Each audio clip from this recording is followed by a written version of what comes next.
Back in the day, Jim Carrey was the biggest comedy star in the world. Ace Ventura, The Mask, Dumb and Dumber, he had studios paying him $20 million per film. But today, something about Jim Carrey seems completely different. He now spends his days obsessing over Donald Trump. His public behavior has become increasingly strange, and now his physical appearance has people asking if something is seriously wrong. So what happened to Jim Carrey?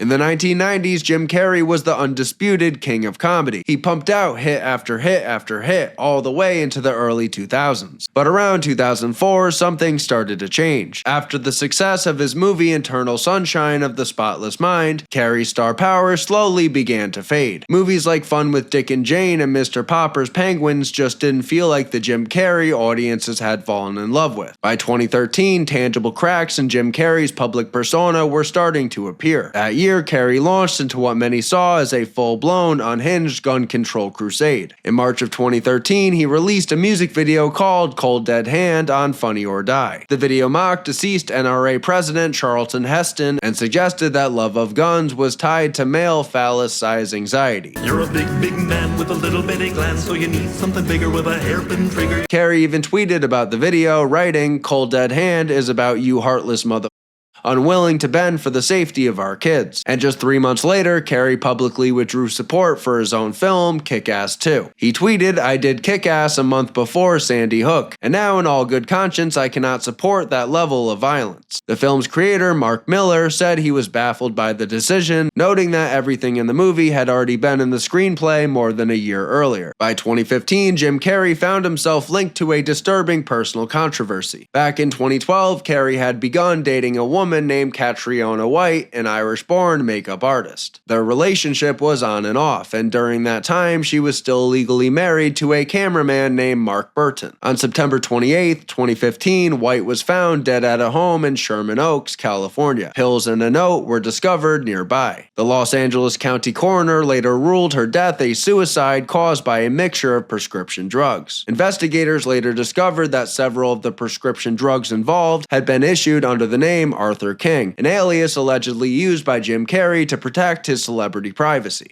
According to the coroner's report, a text message from Jim Carrey was also found on White's phone asking if she knew where painkillers prescribed to him had gone. White also left a note addressed to Carrey signed Dewdrop, a nickname he reportedly used for her. In September 2016, White's estranged husband, Mark Burton, filed a wrongful death lawsuit. He claimed Carrey had used his immense wealth and celebrity status to illegally obtain and supply the drugs that were involved. The following month, White's mother, Bridget Sweetman, filed a second lawsuit. The lawsuits also made a number of disturbing allegations, including claims that Jim Carrey had given White multiple STDs without warning her. One note from 2013, allegedly written by White, accused him of introducing her to cocaine, prostitutes, mental abuse, and disease. But in the end, all of the lawsuits were dismissed in January 2018, with no further proceedings. By 2017, Jim Carrey's strange behavior was on full display. On September 9th of that year, Carrey appeared at the Harper's Bazaar Icons party during New York Fashion Week and gave what would become an infamous interview with E! News correspondent Kat Sadler. You don't believe certain icons have the power to make change, to think differently, to be bold, to inspire others? Artistry? You're one of them. On the good foot. Ha! Yeah. You shut it down now. Jim, you got really dressed up for the occasion. You look good. No, I didn't. Was that an get dressed accident? up. I didn't get dressed up. Who did? There is no me. There's no you. No. We're not here. This is a dream? There's just things happening. And there are clusters of tetrahedrons moving around together. Okay. Yes. So what's happening in our world right now? Because there is a lot of news that actually is relevant that's not that Here's uplifting. the thing. It's not our world. None That's of this the is key. real? Nope. So you're just passing We don't through. matter. We don't matter. Oh, wow. There's the good news. Okay. After the interview, Sadler was reportedly left visibly shaken. One outlet, Decider, wrote, "Jim Carrey isn't just eccentric, he appears to be unwell." Just 2 days later at the Toronto Film Festival, Carrey tried to explain his behavior, saying, "Who's Jim Carrey? Oh, he doesn't exist, actually. There's just a relative manifestation of consciousness appearing." This is when things really started to get shaky. After Donald Trump's election victory in 2016, Carrey began channeling much of his energy into political artwork. His first widely shared political art post came in November of 2017, a drawing of Steve Bannon with the word "fool" written across his face, alongside another drawing of Roy Moore labeled "Danger." From there, the drawings became more aggressive. One portrait portrayed Sarah Huckabee Sanders as monstrous, with Carrey writing that her only purpose was to lie for the wicked. Another drawing depicted Donald Trump with an explosive device in his mouth, with the caption claiming violent extremists had been incited and empowered by the hate speech of Donald Trump. On September 7th, 2018, Jim Carrey made his political outlook extremely clear. Appearing on Real Time with Bill Maher, Carrey declared, "I'm here to tell you that this line that you get on all of the political shows from people is that it's a failure. We have to say yes to socialism, to the word and everything.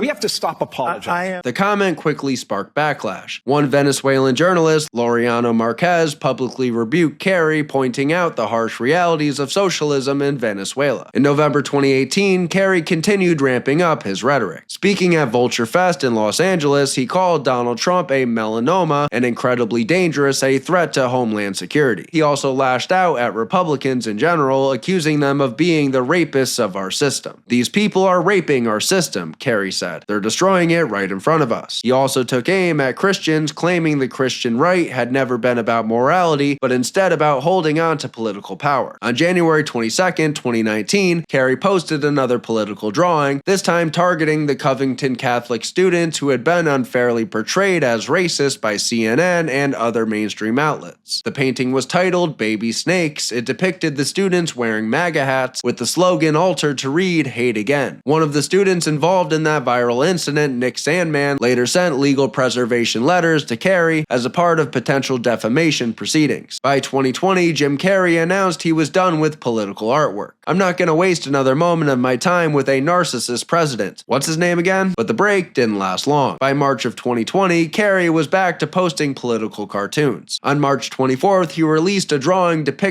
Donald Trump lying in bed with coronavirus while looking at pornography. The caption mocked Trump's response to the pandemic, claiming the president was more focused on protecting the economy than the growing crisis. Just 2 days later, on March 26th, Carrey posted another cartoon attacking Trump, writing, "Trump is willing to risk countless lives to save his economic record. He has fully become the mayor from Jaws." On April 29th, Carrey posted yet another political cartoon, this time depicting Trump drinking bleach. The caption read, "Trump's next medical breakthrough. Want COVID out? Shout it out." And by this point, the pattern was obvious. Jim Carrey had developed full-blown Trump derangement syndrome. On September 3rd, 2020, Carrey published a full essay in The Atlantic attacking the president. In the piece, he wrote that the United States stands on the brink of catastrophe, claiming untold American lives had already been ruined by the presidency of Donald Trump. By February 2021, Carrey once again announced he would stop creating political cartoons. And then in April of 2022, he made another surprising announcement, saying he was fairly serious about retiring from acting. But by February 2024, it was announced that Carrey would return to the big screen for Sonic the Hedgehog 3. At the film's UK premiere later that year, Carrey was surprisingly honest about why he came back. "I bought a lot of stuff and I need the money, frankly." He later clarified that he wasn't fully retiring after all, describing his break from acting as more of a power rest. On November 8th, 2025, Carrey appeared at the Rock and Roll Hall of Fame ceremony in Los Angeles, where he inducted the band Soundgarden. During the event, he also reunited with Taylor Momsen, who many fans still remember as Cindy Lou Who from The Grinch. At the time, reports noted that Carrey still looked older, but largely recognizable. The last time many people would see him the way they remembered. That brings us to 2026, and the uncanny image you saw in this video's thumbnail. On February 26, 2026, Carrey appeared at the César Awards in France to receive an honorary César d'honneur for his career. But when photos from the event hit the internet, people immediately noticed something strange. Carrey's appearance looked dramatically different. His hair was now shoulder length and jet black, his face appeared noticeably puffier, with what some observers described as a different facial structure. Even his eye color appeared different to some viewers. And honestly, something strange does seem to happen to people who become completely completely obsessed with Donald Trump. They all end up getting that same Kathy Griffin look. It's happened to Keith Olbermann, Rosie O'Donnell, Howard Stern, and plenty of others. But at the end of the day, I genuinely hope Jim Carrey is doing okay mentally and physically. But as long as he keeps bashing the greatest president of my lifetime, he's fair game. Thanks for watching and subscribe for weekly videos.